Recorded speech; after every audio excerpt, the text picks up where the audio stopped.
توفى كل نفس ما كسبت وهم لا يظلمون.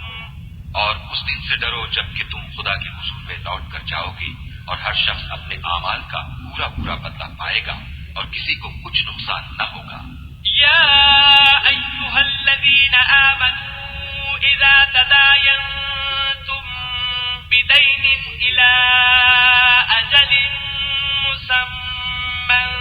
فاكتبوه وليكتب بينكم كاتب بالعدل ولا يأب كاتب أن يكتب كما علمه الله فليكتب وليملل الذي عليه الحق وليتق الله ربه ولا يبخس منه شيئا فإن كان الذي عليه الحق سفيها أو ضعيفا أو لا يستطيع أن يمل هو فليملل وليه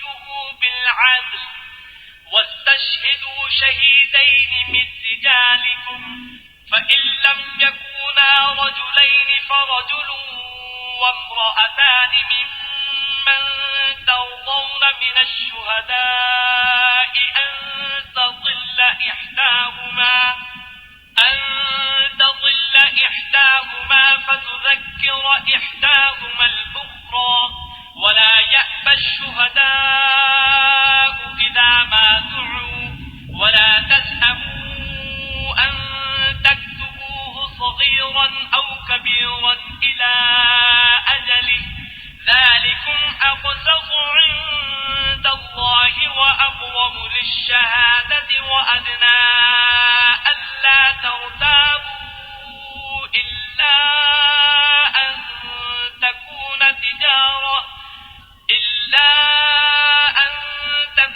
تجارة حاضرة تديرونها بينكم فليس عليكم جناح ألا تكتبوها وأشهدوا إذا تبايعتم ولا يضار كاتب ولا شهيد وإن تفعلوا فإنه فسوق بكم واتقوا الله ويعلمكم الله والله بكل شيء عليم. مومنو جب تم آپس میں کسی میعاد معین کے لیے قرض کا معاملہ کرنے لگو تو اس کو لکھ لیا کرو اور لکھنے والا تم میں کسی کا نقصان نہ کرے بلکہ انصاف سے لکھے. تیز لکھنے والا جیسا خدا نے اسے سکھایا ہے لکھنے سے انکار بھی نہ کرے اور دستاویز لکھ دے اور جو شخص قرض دے وہی دستاویز کا مضمون بول کر لکھوائے اور خدا سے کہ اس کا مالک ہے خوف کرے اور زر قرض میں سے کچھ کم نہ لکھوائے.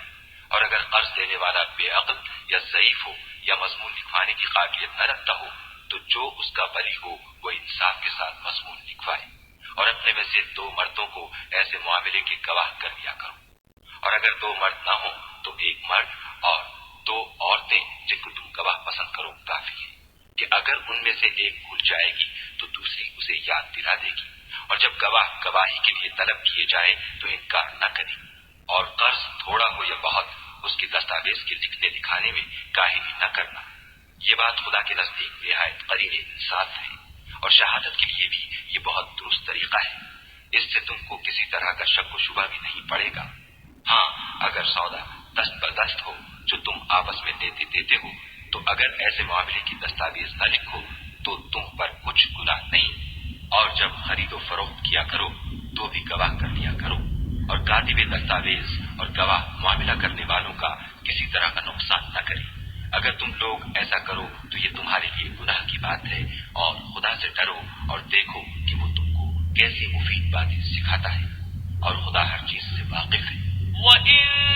كُنتُمْ عَلَى سَفَرٍ وَلَمْ تَجِدُوا كَاتِبًا فَرِهَانٌ مَّقْبُوضَةٌ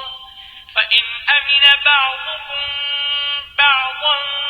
فَلْيُؤَدِّ الَّذِي اؤْتُمِنَ أَمَانَتَهُ وَلْيَتَّقِ اللَّهَ رَبَّهُ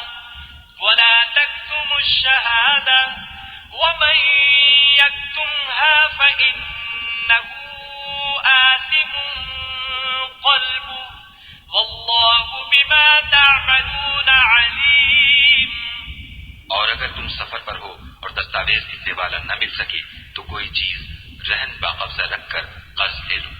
اور اگر کوئی کسی کو امین سمجھے یعنی رہن کے بغیر قرض دے دے تو امانت دار کو چاہیے کہ صاحب امانت کی امانت ادا کر دے اور خدا سے جو اس کا پروردگار ہے ڈرے.